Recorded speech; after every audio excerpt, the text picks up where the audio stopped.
The Journey to the West. 26. Amid the three islands' sun, Wukong seeks a cure. With sweet dew, Guanxian revives a tree. Hold fast in life the sword above the heart. Recall the long beside the suffering. The proverb says, the sword's the law of life. But think thrice, to check both anger and pride. The noblest is peaceful. It's taught long ago. The sage loves virtue, a truth for all times. The strong man will meet someone stronger still. Come to naught at last he surely will. We were telling you about the genuine great immortal who grabbed Pilgrim and said, I know your abilities, and I have heard of your reputation. But you have been most deceitful and unscrupulous this time. You may indulge in all sorts of wizardry, but you can't escape from my hands. I'll argue with you all the way to the Western Heaven to see that Buddhist patriarch of yours, but you won't get away from having to restore to me the ginseng fruit tree. So stop playing with your magic. Dear sir, said Pilgrim, laughing, how petty you are. If you want the tree revived, there's no problem. If you had said so in the first place, we would have been spared this conflict. No conflict, said the great immortal. You think I would let you get away with what you have done? Untie my master, said Pilgrim, and I'll give you back a living tree. How's that? If you really possess the power, said the great immortal.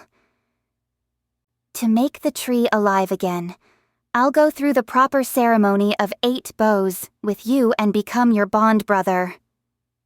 Relax, said Pilgrim. Let them go, and you can be certain that old monkey will give you back a living tree. The great immortal reckoned that they could not escape.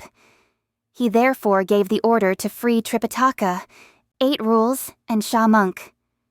Master, said Sha Monk, I wonder what sort of tricks Elder Brother is up to this time. What sort of tricks? Asked 8 rules. This is called the trick of pulling wool right over your eyes. The tree is dead. You think it could be cured and revived? He's just putting out some empty formula for show. On the pretext of going to find medicine to cure the tree, he will flee and take to the road all by himself. You think he has any care for us? He won't dare leave us behind, said Tripitaka. Let's ask him where he is going to find the cure.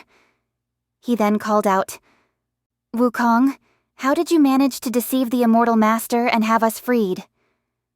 Old monkey is speaking the truth. Only the truth, said Pilgrim. What do you mean by deceiving him? Tripitaka asked. Where will you go to find the cure?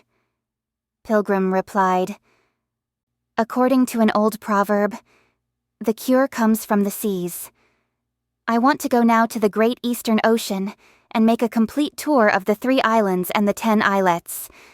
I want to visit all the immortals and aged sages to ask for a method of revivification that will revive the tree for him. How long do you need to be away before returning?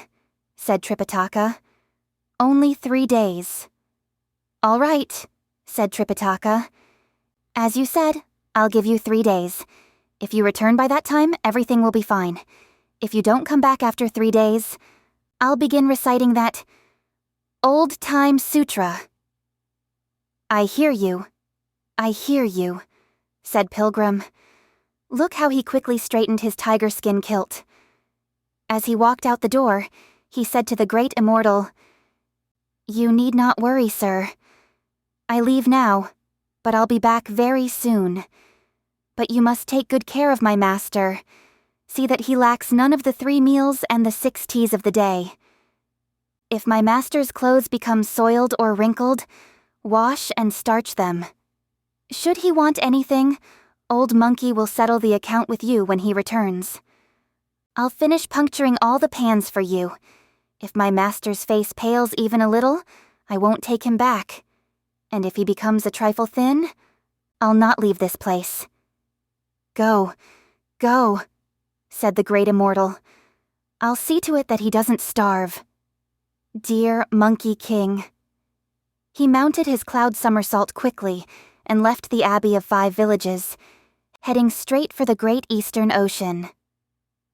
Moving through the air like lightning and meteor, he soon arrived at the immortal region of Penglai. He lowered his cloud and took a careful look below. It was a lovely place indeed, for which we have a testimonial poem. The poem says, "A great land divine, the sage's domain. These Penglai islands calm the winds and waves. Jasper towers cool the heavens with their shades. Tall arches, bright reflections float on the sea. Mists of 5 colors veil the jade-green sky. High on the gold turtle stars and moonshine. The Queen of the West would this place frequent for 3 immortals, with peaches as present." Before he had finished looking at this divine scenery, Pilgrim was already entering Penglai. As he walked, he saw 3 old men playing encirclement chess in the shade of some pine trees outside the White Cloud Cave. The one watching the game was the Star of Longevity, while the 2 playing were the Star of Blessing and the Star of Wealth. Pilgrim approached them, crying, "Old brothers, receive my bow." When the 3 stars saw him, they pushed away the chessboard and returned his salutation. "Great sage, why did you come here?" they asked. "I came especially to have some fun with all of you," said Pilgrim. "I heard that the great sage, who forsook Taoism to follow Buddhism," said the Star of Longevity, "had won back his freedom to protect the Tang monk on his journey to seek scriptures in the Western Heaven. He must be traveling over rugged roads every day. Where would he find time to have fun with us?" Pilgrim said, "To tell all of you the truth, Old Monkey has run into a little obstacle halfway on the journey to the West. That's why I came to request some assistance. But I don't know whether you are willing to help me or not." "At what place?" asked the Star of Blessing. "What sort of obstacle? Tell us plainly so that we may decide." "We were stopped while passing the Abbey of 5 Villages at the Long Life Mountain." "The Abbey of 5 Villages is the divine residence of the genuine great immortal," said one of the 3 old men, who were astonished. "Could it be that you stole and ate his ginseng fruits?" "So I stole and ate them," said Pilgrim with a laugh. "How much could they be worth?" "You ape," said one of the 3 old men. "You are dumb. A man who takes 1 whiff of that fruit will live to be 360 years old. He eats one and he'll last 47,000 years. That's why it bears the name of the long life grass of reverted cinnabar. The level of cultivation in Tao of that great immortal far surpasses ours. With such a thing in his possession, he can easily have the same age as heaven. Whereas we still have to nourish our spermal essence, cultivate our breaths, fortify our spirits, harmonize the tiger and the dragon, catch the Khan to fill up the lie. In short, we have to spend a lot of time and effort just to attain immortality. How could you say? How much could they be worth? Throughout the whole world, that's the only kind of spiritual root there is." "Spiritual root! Spiritual root," said Pilgrim. "I have already uprooted it." "What do you mean by uprooted it?" asked the 3 old men, greatly alarmed. Pilgrim said, "When we went to the Abbey the other day, the great immortal was not home, and only 2 lads received my master. They served him 2 ginseng fruits, but my master did not realize that they were fruits. Thinking that they were infants not yet 3 days old, he absolutely refused to eat them. The lads took them away and ate them without bothering, even to share them with us.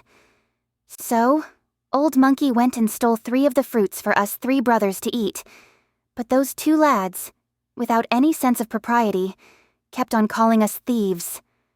Old Monkey got mad and gave the tree a blow with his rod.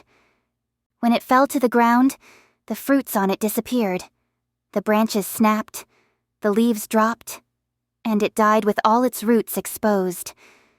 The lads tried to imprison us, but Old Monkey broke their lock and left. Early next morning, their master came back and gave chase.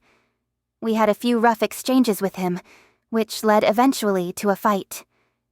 In a flash, he flipped open that sleeve of his and bagged all of us. We were bound and shackled, interrogated and whipped for a whole day. But we managed to escape again that night. He caught up with us once more and took us captive. Mind you, there was not an inch of steel on him. He had only that yak's tail to parry our blows.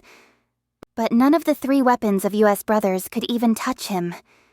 And so, he gave us more of the same treatment, wrapping my master and my 2 younger brothers in cloth coated with varnish, but putting me in a pan of boiling oil.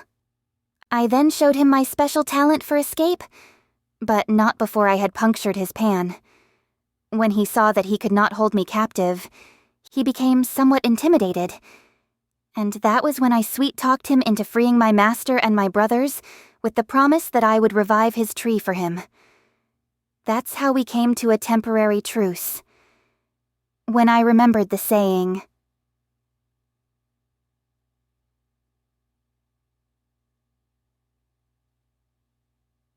"The cure comes from the seas," I decided to pay you 3 old brothers a visit in this lovely place. If you have any formula to cure the tree, please pass it on to me at once so that I can rescue the Tang monk from his ordeal. When the 3 stars heard these words, they became distressed also. One of them said, "Monkey, you're completely ignorant of people. That Master Zhenyuan is the patriarch of earthbound immortals, while we belong to the lineage of divine immortals. You may have some sort of position in heaven, but you are only an irregular number in the Great Monad clan, and you have yet to attain an authentic rank. How could you possibly expect to escape from him? If you had killed some beast or bird, some insect or scaly creature, all you would need is 1 grain of my millet elixir and it would be revived. The ginseng fruit, however, is the very root of all divine trees. How could it be healed? There's no cure for it." When Pilgrim heard that there was no cure available, his brow became completely furrowed. "Great sage," said the Star of Blessing. "Though there is no cure here, there may be one in another place. Why are you so dejected?" Pilgrim said, "Of course, I don't mind going to another place to seek a cure. It would have been a small matter indeed, even if I had to journey to the edge of the seas, or make a complete tour of the 36 heavens.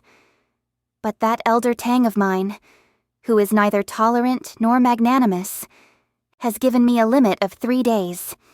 If I don't return with something after 3 days, he'll start reciting the tight fillet spell."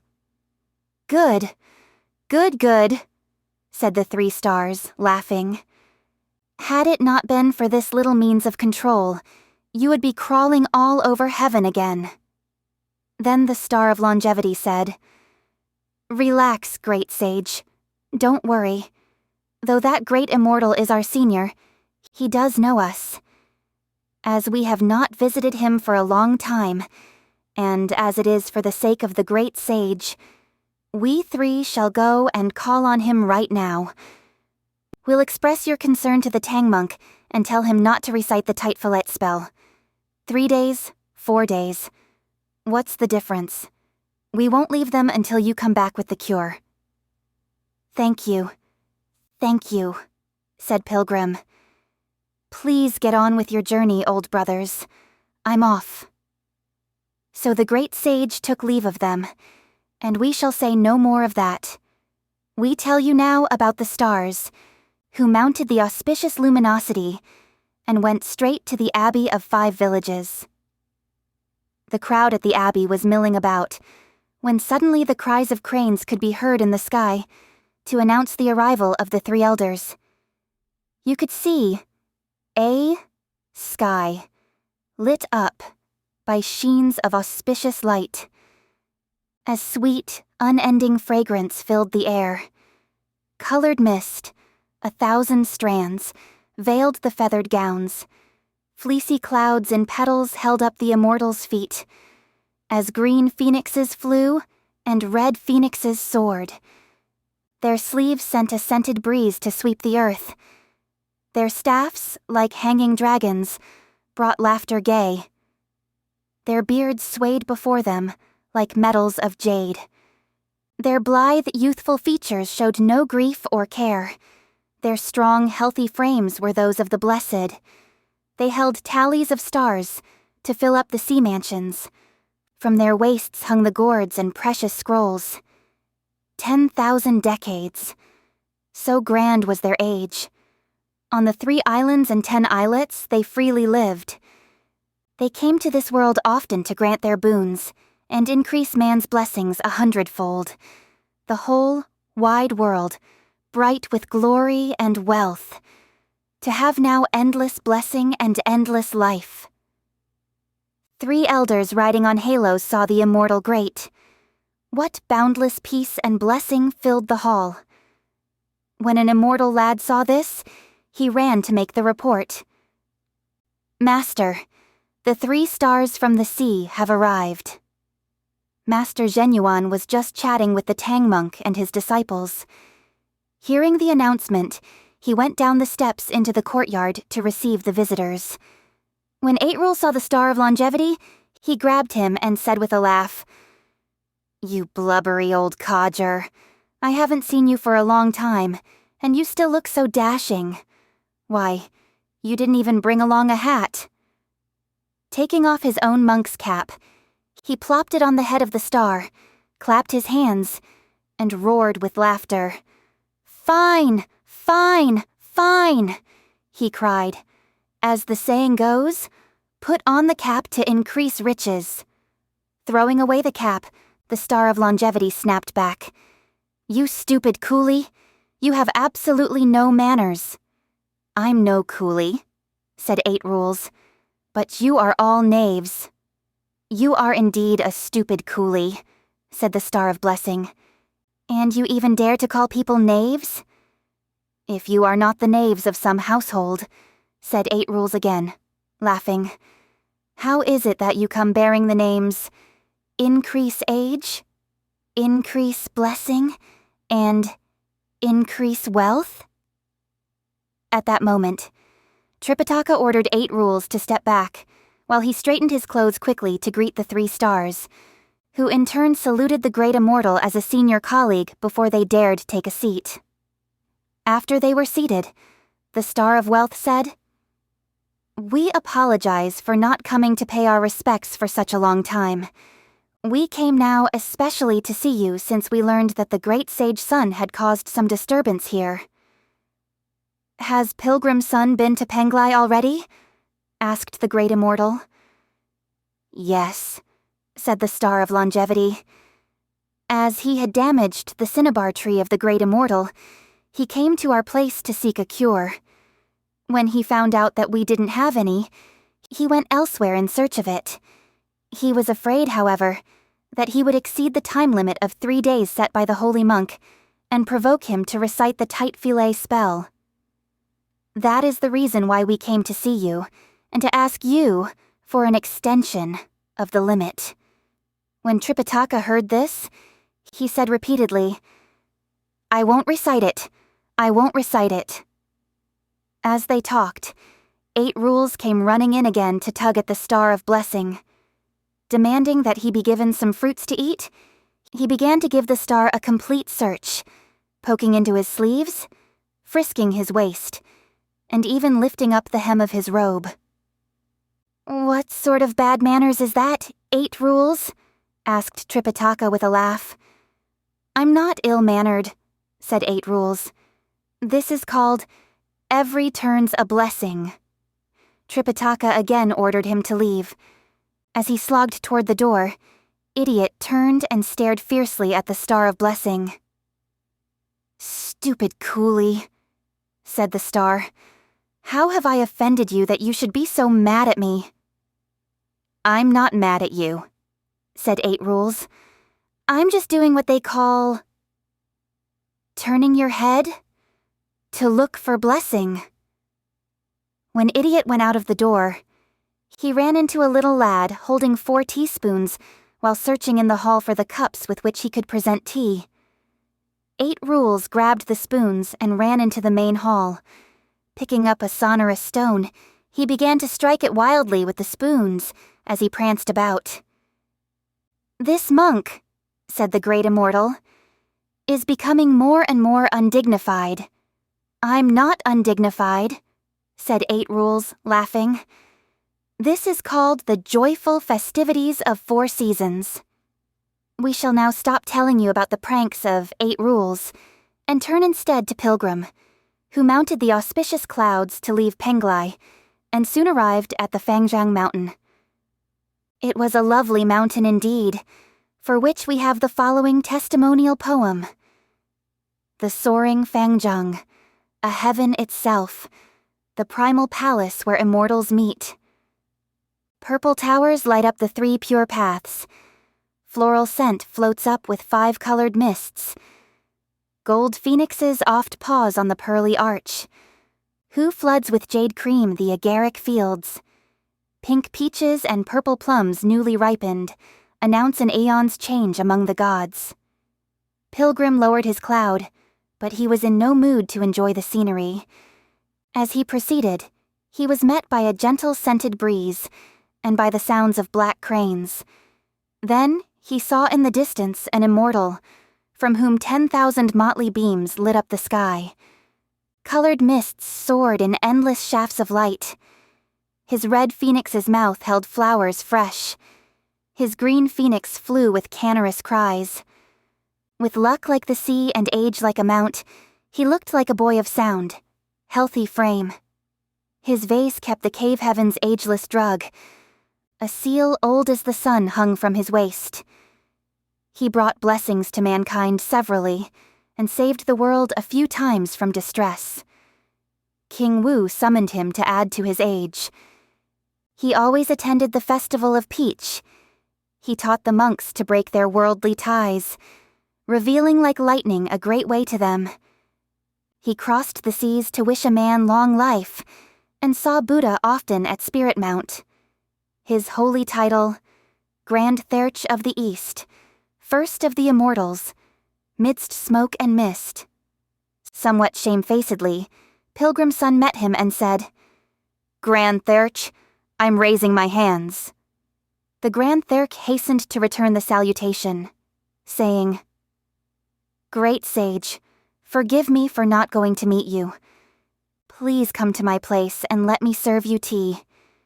He then took the hands of Pilgrim and led him inside. It was truly a divine palace, where there were countless arches studded with pearl oyster shells, jasper pools, and jade terraces. As they sat down to wait for their tea, a little lad stepped out from behind the jade screen. How was he dressed, you ask? His body wore a Taoist robe of lustrous hues. A bright silk sash was tied around his waist. He trod the dipper wearing a silk head wrap. His feet shod straw sandals to tour fairy haunts. Refining the pristinely real, he shed his original shell. Merit achieved, he could do as he pleased. He learned the source of spirit, sperm, and breath, as a master would know without mistake. He fled from fame, now owning ageless life. The months, the seasons had no hold on him. Passing winding corridors to ascend royal towers, he palmed from heaven gods. Peaches 3 times. In colored mist, he left the kingfisher screens, this lowly immortal named Dongfang Shuo. When Pilgrim saw him, he laughed and said, "So, this little crook is here. But there's no peach at the Grand Thearch's place for you to steal and eat." Dongfang Shuo bowed to him and replied, "Old burglar, why did you come? There's no divine elixir at my master's place for you to steal and eat."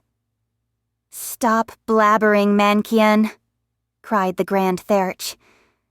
"Bring us some tea." Mankian, you see, was the religious name of Dongfang Shuo. He hurried inside to fetch 2 cups of tea.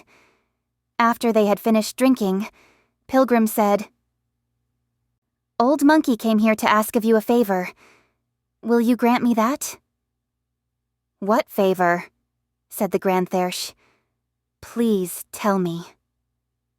"I recently became guardian of the Tang monk on his westward journey," said Pilgrim. "We were passing by the Abbey of 5 Villages at the Longlife Mountain, where we were insulted by 2 young lads. My anger of the moment made me topple their ginseng fruit tree, which led to the Tang monk being detained for the time being. That's why I came to ask you for a cure. I hope you'll be generous about the matter." "You ape," said the Grand Therch. "You have no care for anything except to cause trouble everywhere. Master Genuine of the Abbey of 5 Villages, with the holy title of Lord Equal to Earth, happens to be the patriarch of earthbound immortals. How did you manage to offend someone like him? That ginseng fruit tree of his, you know, is the grass of the reverted cinnabar. If you had stolen it and eaten it, you would be guilty already. Now you have gone so far as to knock the tree down. You think he'll let you get away with that?" "Exactly," said Pilgrim. "We did escape, but he caught up with us and scooped us up in his sleeve as if we were handkerchiefs. It's a troublesome affair. Since I could not prevail, I had to promise him that the tree would be cured. That's why I came to beg you." The Grand Therch said, "I have 1 grain of the great monad elixir of 9 reversions. It can cure all the sentient creatures in the world, but it cannot cure trees. For trees are the spirits of earth and wood, nourished by heaven and earth. Moreover, the ginseng fruit tree is no tree of the mortal world. If it were, you might find a cure for it. But the Longlife Mountain happens to be a heavenly region, and the Abbey of 5 Villages is a cave heaven of the West Aparagodanya continent. And the ginseng fruit tree produced there is a spiritual root that came into existence at the time of creation. How could it be healed? I have no cure, none whatever. If you have no cure, Old Monkey will take his leave," said Pilgrim.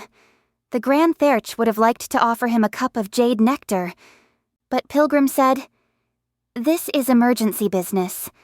I dare not linger." He then mounted the clouds to proceed to the island of Yingzhou. This, too, was a lovely place, for which we have a testimonial poem. The poem says, "The elegant pearl tree aglow in purple mists, Yingzhou's arches and towers touching the sky, green hills, blue waters, and fair coralline blooms, jade nectar, red steel, and the hard iron stone.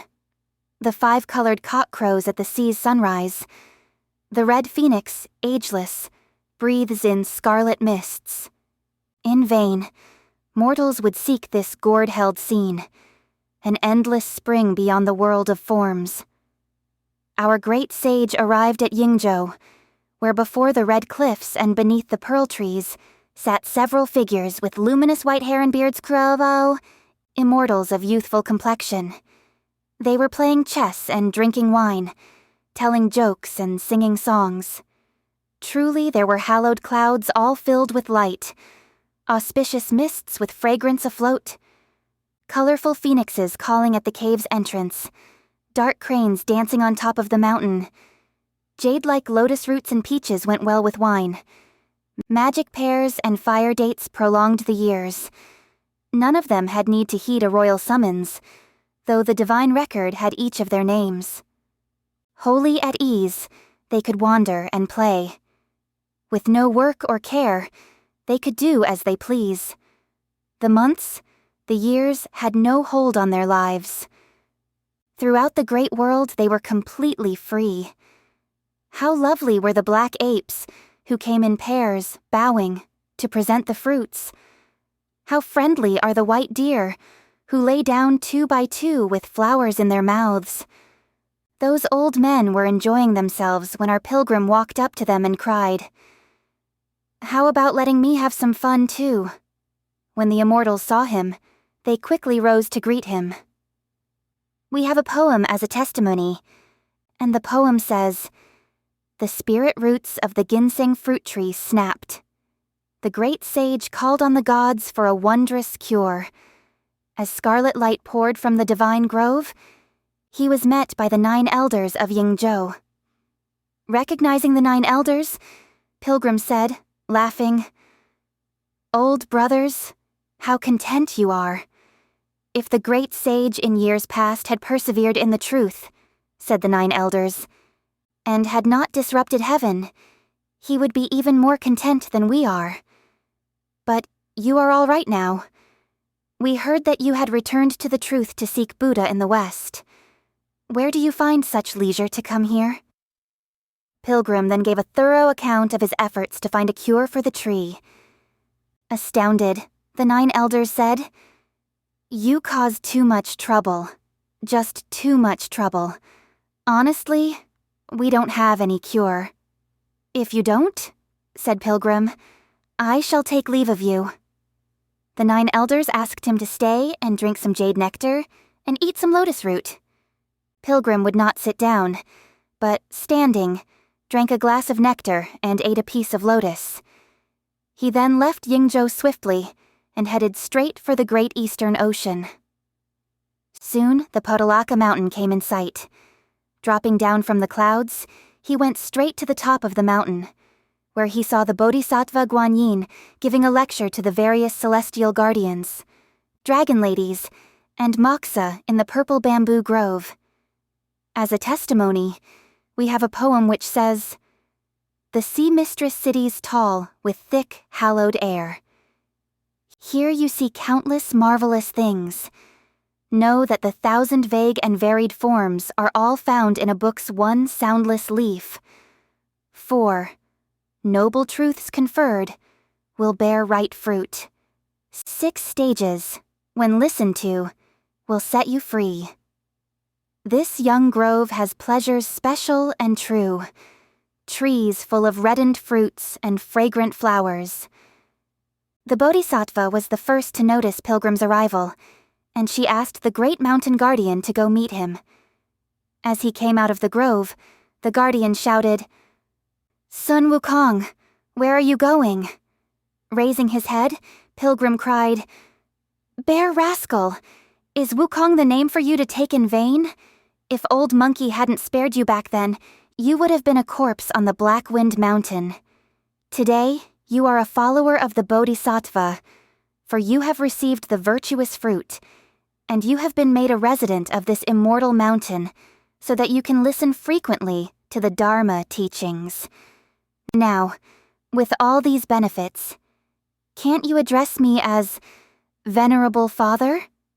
That black bear, you see, had indeed attained the right fruit, but the fact that he was made a guardian of the Podalaka and given the title Great Guardian was something that he owed to Pilgrim. So he really could not do anything but smile and say, "Great sage," the ancient said, "the princely man does not dwell on old faults." "Why mention my past? The Bodhisattva asked me to come meet you." Our pilgrim at once became solemn and earnest as he followed the great guardian to bow down to the Bodhisattva in the purple bamboo grove. "Wukong," said the Bodhisattva, "where has the Tang monk reached in his journey?" "The Long Life Mountain, in the West Aparagadanya continent," said Pilgrim. "In that Long Life Mountain," said the Bodhisattva, "there is an abbey of 5 villages, which is the home of the genuine Great Immortal. Did you come across him?" Banging his head on the ground, Pilgrim said, "It was all because of your disciple, who did not know the genuine Great Immortal at that abbey of 5 villages. I offended him by damaging his tree, and he in turn held up my master, preventing him from making any progress in his journey." "You mischievous monkey!" scolded the Bodhisattva, who already had knowledge of the whole affair.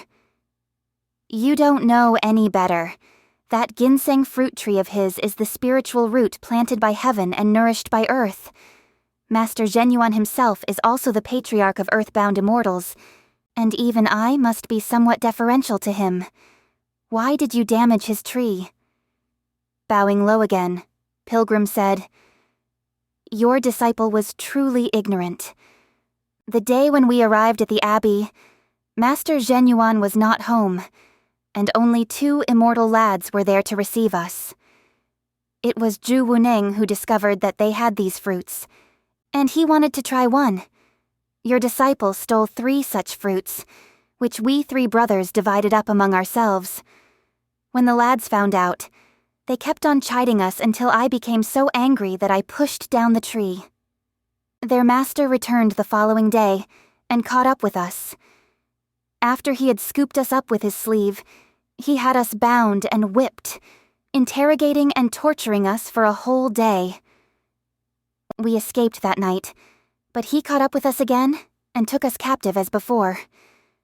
2 or 3 times it went on like this, and when I became convinced that it was impossible for us to flee, I promised him that I would heal the tree.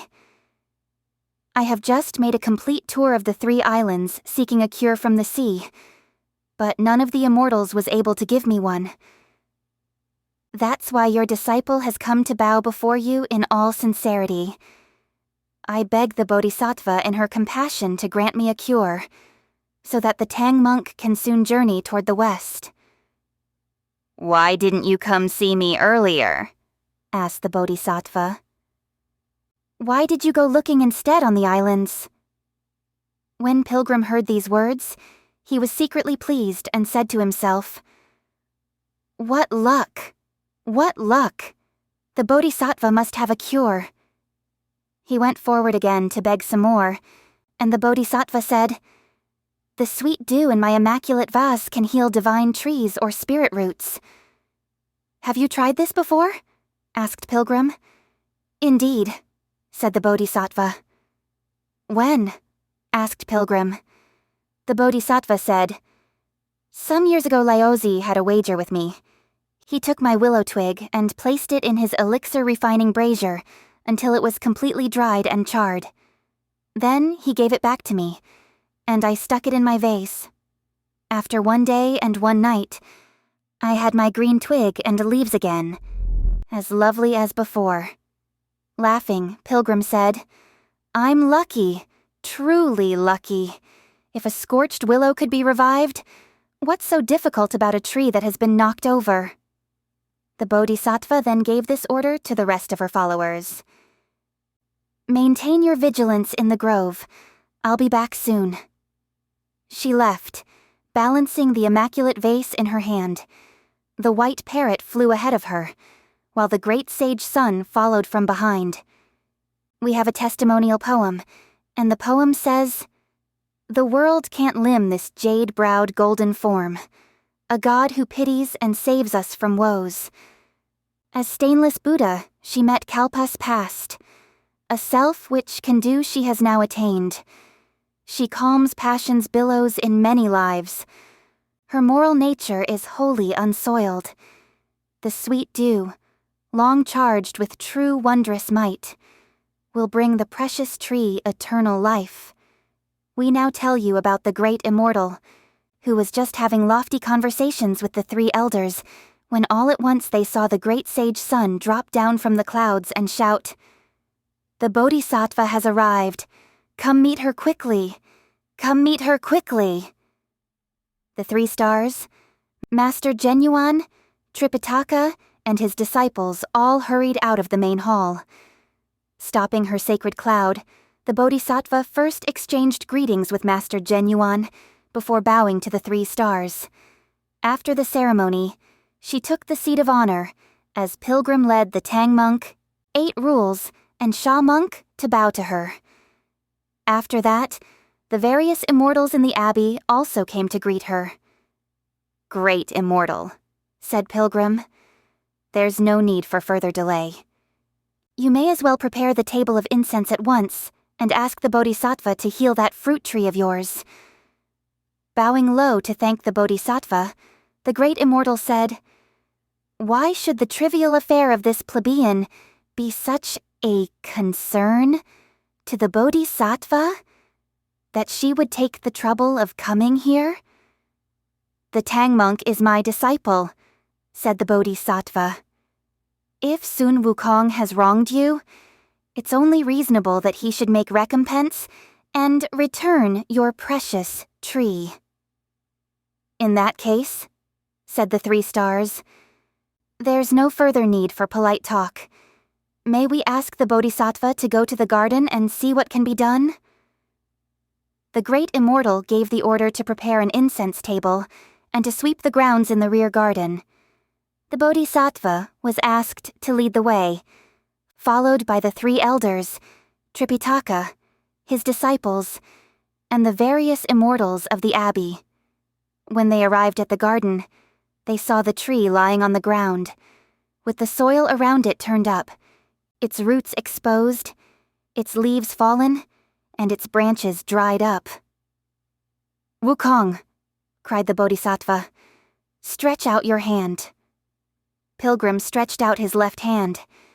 Dipping the willow twig into the sweet dew of her vase, the Bodhisattva then used it as a brush and drew on the palm of Pilgrim a charm that had revivifying power. She told him to place his hand at the base of the tree and watch for the sign of water spurting out. His hand closed tightly. Pilgrim went to the base of the tree and placed his fist on the roots. In a little while, a clear spring welled up from the ground. The Bodhisattva said, "That water cannot be touched by any instrument containing any one of the 5 phases. It must be scooped up by a jade ladle. Push the tree back up into an upright position. Pour the water over it from the top down. The bark and the roots will grow back together again. The leaves will come out. The branches will turn green, and the fruits will appear." "Little Taoists," said Pilgrim, "bring me a jade ladle, quickly." "Your humble Taoist lives in a rural area," said Master Genuine, "and there is no jade ladle available. We have only jade teacups and jade wine goblets." "Can they be used?" "As long as they are made of jade," said the Bodhisattva, "and capable of bailing water, they will be all right. Bring them here." The great immortal asked the little lads to take out some 30 jade teacups and some 50 wine goblets, with which they scooped up the clear water. Pilgrim, 8 Rules, and Sha Monk raised the tree into an upright position and covered its base with topsoil. They then handed the jade cups one by one to the Bodhisattva, who sprinkled the sweet liquid onto the tree tongue with her wiki-set-sendai.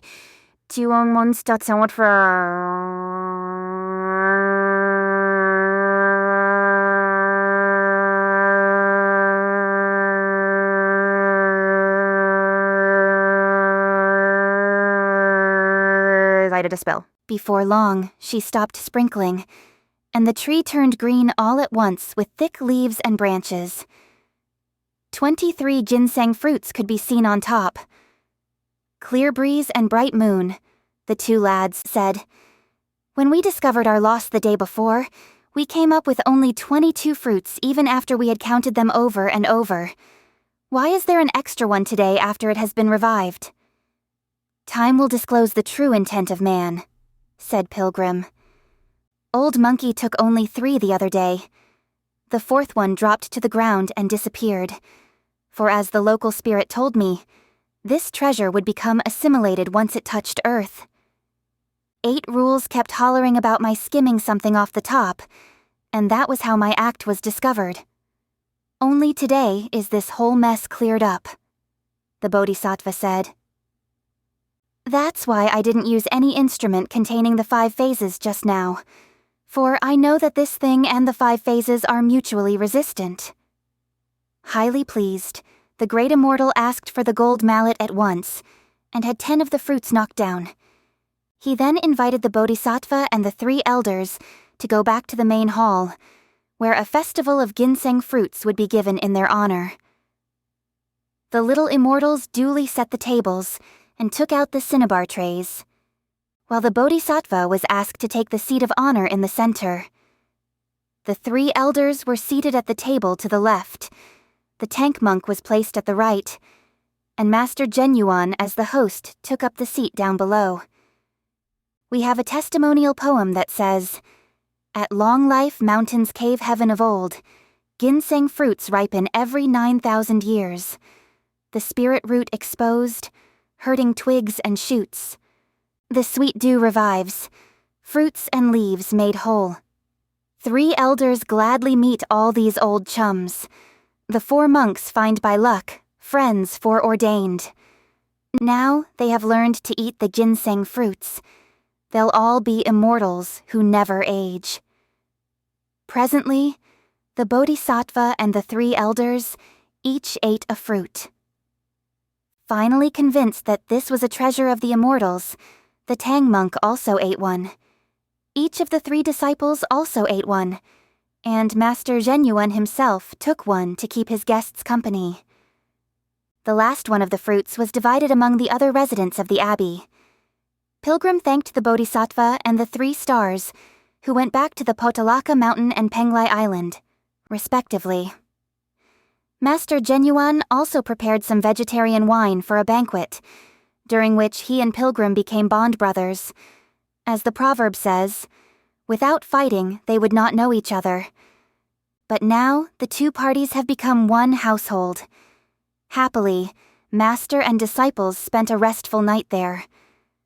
Thus it was with that elder, who was lucky to have tasted the grass of reverted cinnabar. His long life would endure the ordeals of ogres. We do not know how they will part the following day. Let's listen to the explanation in the next chapter.